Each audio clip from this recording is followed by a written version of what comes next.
Faith Science Podcast. My name is Tyler Bublitz, and welcome back to the 8th Sunday after Pentecost for the week of August 3rd, 2025, and I'm excited to have you here. I'm excited to dig in this week's podcast, and I am excited that we are in this growing season, this difficult season, the season of a lot of angst in certain ways, where we are going through texts that aren't necessarily easy, going through things that are causing us to grow, causing us to think, causing us to reflect and contemplate and consider, what does this all mean? What does it mean to grow in my faith? What does it mean to be figuring out ways to deepen my faith and grow in my faith? And that means sometimes working it out and challenging it in certain ways. And especially being in the West, it's sometimes easy for us to forget that this is something that is necessary. It is necessary to have things that are challenging our faith. And it's not necessarily causing us to question the faith. It's causing us to make sure that we are continuing to build. Remember, just like any person who is working on something, you are going to feel pain. You are going to have things that are needing to be broken down to be built back stronger. It's physically how your body works. Sometimes that's also how faith works. Is there certain aspects that need to be broken down a little bit to be rebuilt stronger and in a deeper meaning and understanding as we go through life? And I think that plays into the question that we had for last week, which was, how do you grow in your prayer life? I think it's something that isn't necessarily talked about enough. I think it's something that we often assume, and we get taught as a child. We learn some basic prayers, but it's also the aspect of what does it mean to keep moving forward in that. And there's a great loyal listener who responded this week talking about the aspect of, yes, it can be very overwhelming with giving praise to God with all the different things when you sit down and really think about and contemplate it. But also remembering when people are coming up to you and asking for prayer, it can be a lot where you get a lot of people, and sometimes it is hard to remember that. But I think there's also the aspect of listening, and when they're coming to you in that moment, that's also kind of a holy space, and recognizing that as part of a prayer in and of itself is that space when they're making that request. And I think that's something that we often forget about, is those holy spaces that we can create to be able to welcome in and allow the Holy Spirit into those moments. So let's just jump into it this week. The semi-continuous Old Testament text this week is from Hosea chapter 11, the first 11 verses of it. This is an interesting text. It gives God the image of a parent to a child being Israel, the people, and recognizing how the people continue to turn and are making sacrifices to idols and to Baal and to all these things that are pulling them away from God. But yet God's love continues to prevail, and God continues to wait for their return, even as they are going to go through hardships and knowing that's coming, but recognizing that God still loves them so deeply, and recognizing that God's still going to be there and guide them through it like God has done multiple times before. And it lists off, going through in verse 8, these different times when Israel has been in difficult moments, in difficult times, and God continued to be there. And God's going to continue to be there for the people of Israel, even though we can at times, as the people, continue to turn a blind eye to God and walk the other way, like a teenager. The psalm that goes with that is Psalm 107, the first 9 verses and verse 43. And this is then recognizing that steadfast love that God has for us, and recognizing that as we have gone through the trials and tribulations of this life, these times when we are in difficult moments and difficult times, God has continued to be there and has continued to steer us through that distress, continued to provide for us when we were needing food, needing that love, needing that care, and that we should be making sure that we are paying attention to this and recognizing that and allowing us to be able to grow in that. The other alternative Old Testament text this week is from Ecclesiastes chapter 1, verse 2, 12 through 14, and chapter 2, verses 18 to 23. And it starts out with vanity of vanities, says the teacher, vanity of vanities, all is vanity. This idea of how we are searching for things, but recognizing that it's just like mist. It's nothingness. The things of this world at times, what we can get ourselves wrapped up into is truly nothing in the end. And so this recognition of when we are working and being with God, it's helping us to get this wisdom on what truly matters, what helps bring life, what helps us be able to steer through the difficult times, recognizing that there's times where we will get caught up in things that are not really that important, but helping us be able to guide us through those times and being able to have the wisdom to work through that and recognizing that that wisdom comes from the Lord. The psalm that goes with that is Psalm 49, the first 12 verses of it. This then is this recognition on how we have a God who speaks directly to us and is able to give us the love and care that we are needing directly to our heart, and being able to give us the food that we're needing, and it inclines our ear, and in doing that, it calms us. It's recognizing that as we have been there before, as we have talked with God, as we continue to work this through, we recognize then that this is the person who guides us and gives us the wisdom, but also guides us through difficult times and is able to calm our nerves and continues to be and dwell with us and guide us through. No matter what it is, that God continues to make sure that the creation and us ourselves prevail. The New Testament text or epistle reading this week is out of Colossians chapter 3, the first 11 verses of that. And this is recognition of how we need to be searching for God in and amongst people around us, in and amongst the creation, recognizing that the God is not dead, but it's present in everything that we're going through and seeing on a day-to-day basis. And in doing that, as we are seeking after God and looking for those places where God is, it also then forces us to look in the mirror at ourselves.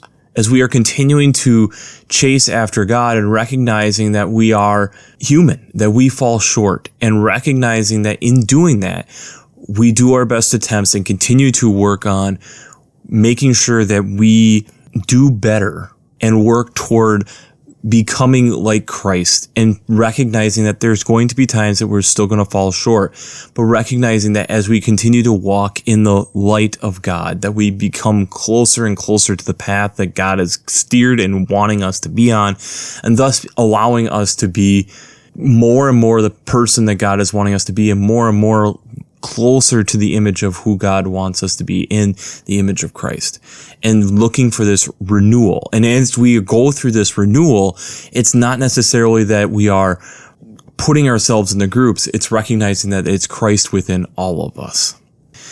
The gospel text this week is out of Luke chapter 12, starting with verse 13 through 21. We get a man in a crowd talking to Jesus, talking about how his brother isn't dividing the inheritance with him. And Jesus responds, "This is not my role. I'm not a judge. I'm not an arbiter."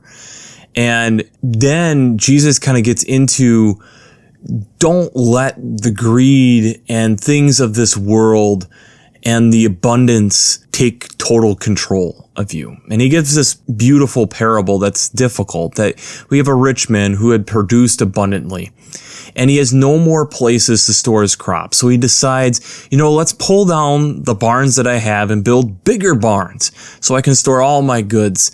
And then at that point, I can sit back and say to myself, you've had a good many years. You can just relax, eat, drink, and be merry.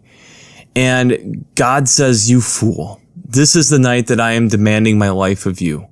And what are these things that you have prepared? They're things that are all going to be left behind. And so it states then in verse 21, so it is with those who store up treasures for themselves, but are not rich toward God. This idea of how it's really easy sometimes for us to accumulate, but not necessarily always recognize the gifts of what God is doing for us. So before we jump into how faith and science come together this week, we have to do a shameless plug. Working Preacher. If you haven't checked out Working Preacher, I'd highly recommend it. Between the Sermon Brainwaves podcasts or commentaries or discussions, since I'm not an ordained minister, I use them on a weekly basis to help give me some ideas, directions, way to be thinking about and looking at these texts in different lights. Great biblical scholars to be able to help think about how do we look at these texts in different refreshing ways. So if you haven't checked out workingpreacher.org, I'd highly recommend that. I'd also highly recommend checking out the Revised Common Lectionary coming from Vanderbilt's Divinity Library. I really enjoy how they lay out the text week to week, along with the art, prayers, hymns, liturgical colors, but also having that daily devotion. Remember, the beautiful thing with something like this is it allows us to prepare for worship week after week. And again, the daily devotions are another great way to kind of help with that as you kind of get into that mindset so that when you are walking into church on Sunday morning or whenever day you go to church, that in doing that, you are prepared for the text and that your mind is already in a place and you've gone through the prep work to be able to help get the most out of that time. So if you haven't checked out the Revised Common Lectionary coming from Vanderbilt's Divinity Library, I'd highly recommend that. Finally, I'd also highly recommend checking out the Green Blades Preaching Roundtable and the Green Blades Rising publication. This is either a weekly reflection or a monthly newsletter covering a wide variety of ecological echoes, implications, and urgencies, and thinking about different ways to be looking at these texts and thinking about it from the aspects of more of an ecological perspective. What are some ways that potentially can help reduce your footprint on this planet? If you enjoy listening to a podcast talking about faith and science for a half an hour each week, I know you're going to really enjoy the resources over here at the Green Blades Preaching Roundtable and the Green Blades Rising publications. That'll be the first links down in the show notes. So let's get into this parable, I think, a little bit initially to understand a little bit where I'm coming from before we get into the science of Jesus is on to something here, and I think we need to be thinking about it, and especially within the world that we're in at this current moment, I think it's something that we need a good reminder of to think about and to consider. So let's rewind here a little bit. Jesus gives us this parable of the rich man and that things have been produced abundantly. And one of the things that I heard Ralph Jacobson talk about this last week was the man is talking about things in the first person. My crops. I will do this. I will take this on. I will make sure that I'm having all this. Now, does this sound a little bit like what we talked about last week with prayer? And how sometimes we like taking on these different aspects ourselves that we're like, oh, I can handle this. I can do this. This isn't the type of relationship that God is wanting with us. And this is where then we start looking at it and it starts becoming a sense of pride thing. That there's no longer this idea of what God is blessing me with or the blessings that God has provided. It becomes more and more about hoarding, more and more about look at what I have done, more and more of this recognition of, wow, God, look what we have been able to do and it's all my work. And we forget God in the process of that. And so then when we get to verses 20 and 21, where God is saying, your life is being demanded of you. What do you have? And you're starting to state all these things that you have here on earth. It doesn't make any sense. You have now focused so much on the self that you can't even recognize you being able to share in your abundance at all. And this is something that I think it's interesting to look at specifically within migration, within species, because migration is a very demanding thing. If you think about the amount of energy and consumption of calories and use of calories to be able to migrate the distances that many different species are going through, it's really easy to start to understand, it might be helpful if I'm able to work with somebody on that. And we can see that in a lot of species, but specifically birds are one of the easiest ways of seeing that. We see it with how they'll start to flock together. The testosterone and hormones of a lot of these different bird species have dropped, and they're able to more work together instead of defending territories. The young have been raised up. They're not worried about people stealing them away. It's how do we work together and get to places that, one, have food abundant so we can fuel up to be able to take the journey that we're needing to take to continue moving further and further south. But the thing that's starting to come out, and some early research is starting to show, is that species are not necessarily specific when they are doing their migratory work.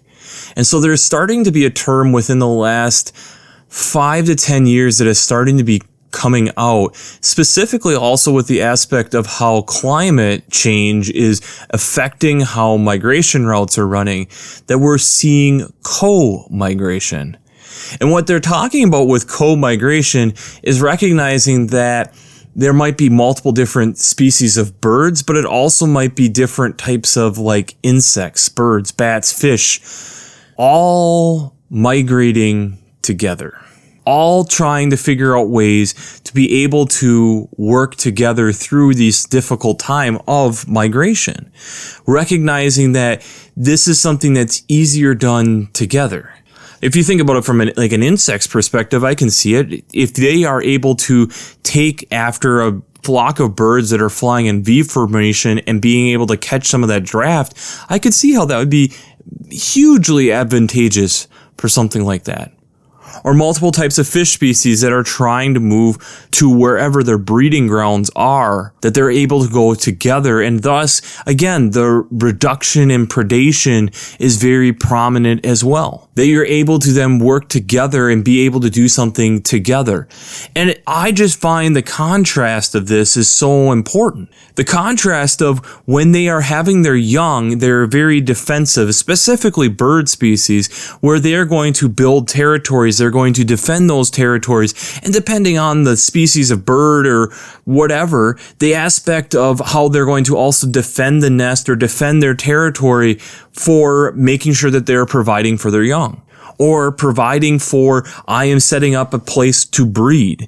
Or in some necessarily, this is my feeding spot, get away from it. I'm trying to make sure that I initially survive. But as we talked about, so as some of the testosterone and hormones start to drop in these species as they get through the breeding season, suddenly it's the aspect of we all need to be working together. The only way we're going to be able to do the amazing journeys that we're able to do is if we work together. I mean, one other example of this would be as well as looking at like monarchs.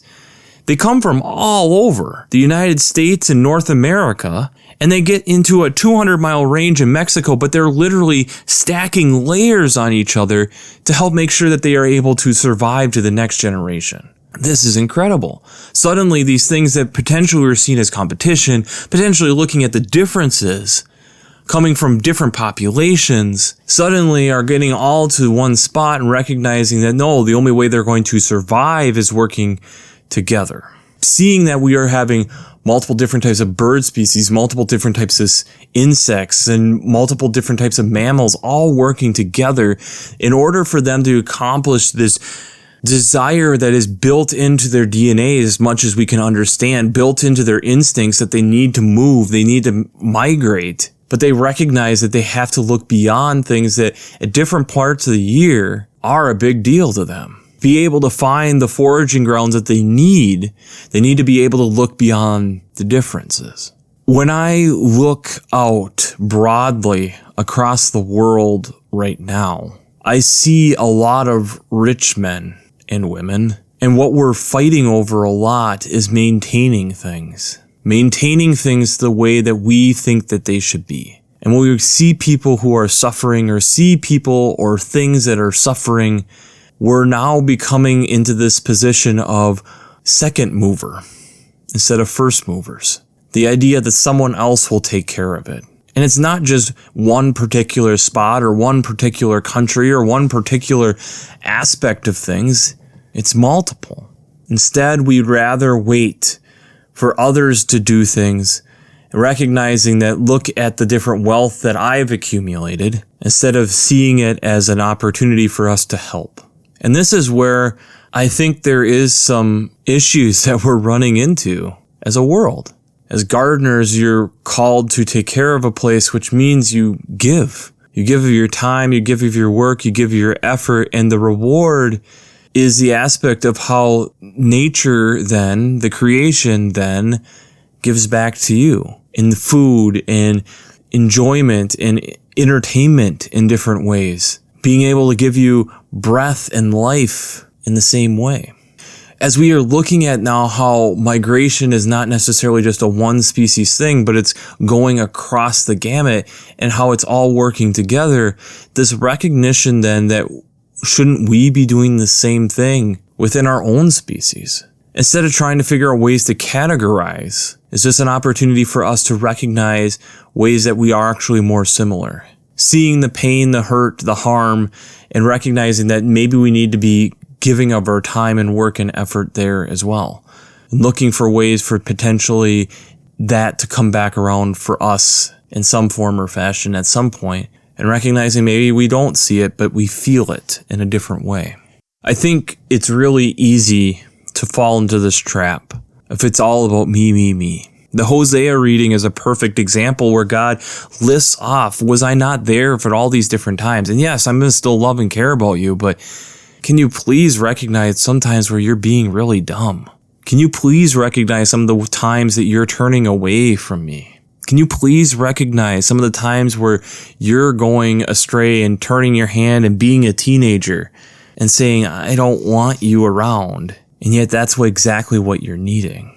I find it interesting that nature is able to get beyond some of these things, some of the pettiness, some of the aspects that we as humans struggle with. They recognize that certain things are getting harder, and the only way to get around that, the only way we can deal with this as the climate is making it more and more difficult for us to migrate, is to work together. Insect and mammal and bird working together, migrating together, finding food together, providing for each other together. We are in a world that needs together more. We have the technology to bring us together more, but we have instead found ways to use that to divide us instead, to take the humanity out of it, to start seeing the differences first and foremost, more and more and more, instead of seeing how we are the same. We are concerned about things being taken from us in various different ways, and instead not looking at the ways that we could potentially help one another. And that's hard. That's not our human nature. And God recognizes that. But it's also why God talked to us about this. Talked to us about, in order for us to be seeking that wisdom, we need to be able to listen. We need to be able to hear. We need to be able to slow down. We need to make sure that we don't initially always have opinions and a take on everything. We sometimes just need to stop and listen and let the Holy Spirit speak. Sometimes we need to be able to look around and hear the birds and see the things that are going on around us and utilize that to help us understand what we need to be doing next. Instead of seeing that we have a surplus, instead of tearing down the barns, what about if we gave some away? Do you not think if the rich man had given some away that he potentially would have gotten other things in return? Not just the satisfaction, but sometimes people saying, I have abundance as well. And maybe you don't need to give me anything, but I would like to give you something. Or how about we trade in certain things and suddenly there's more diversity, and suddenly in certain ways your abundance actually grows. Recognizing that instead of just hoarding and holding on to everything, there was actually an opportunity for it to grow and to benefit more people. I find it interesting that we are seeing now that creation is figuring out ways of doing that. Why can't we? Why can't we find those opportunities? Why can't we put aside and say, I know God's going to take care of me. God continues to take care of me. I'm going to give some here. And I get it. There's a recklessness that we can get into, and that's a whole nother conversation. But I think there's an aspect too where when can we say that enough is enough and be okay and have some faith as well? Have faith in other humans. Have faith and trust in our world community. Have faith and trust and say, maybe we need to take care of the rest of God's creation as well. Maybe we need to learn more from them, and there's wisdom that they are providing us. So let's make sure that we're doing X, Y, or Z to help them. I think these are things that we need to be thinking about and considering. I think these are things that it's easy for us to overlook. I think it's also the opportunity for us to really grow. It's not easy. It's a reason that we're in the season after Pentecost, this green growing season. This isn't an easy text, but it's necessary. So the question I have for you this week is, how are you going to give of your abundance instead of hoard? How are you going to give of your abundance instead of hoard? And that doesn't mean that tearing down the barns was necessarily a bad thing. It's recognizing that when the barns are full, maybe it's a time to give. What are you giving in? Are you giving of your time? Are you giving of your resources? Are you giving in ways to help others? I think these are important things to be asking. I know for me, there's aspects where I feel I give a lot, and I don't always feel like I see a lot in return. And there's things that I'm wrestling with that. But I also recognize that I need to make sure that I continue to give. Because if I just hoard, what is there? The other flaw that I see that the rich man was doing was the idea that I get to a point and I just stop. And I can see and I've heard stories plenty of times. When that happens, it's just then basically waiting for death. And I would argue that's not what life is about. The people who give, the people who keep on finding ways to give long after their death. And they are able to show a care and a love that's so different than what the world is used to. They show up in ways that people wouldn't expect later. I think that's something we can learn. I think that's these studies that we're seeing with co-migration is an example of why we see how nature likes working together and recognizing when hard times come, this is when we come together instead of saying, I'm going to go and do it on my own. So I think this is an opportunity to give from abundance instead of continuing to look for bigger barns. So we'll wrap this up as we always do. I pray God blesses you through your faith and amazes you through science.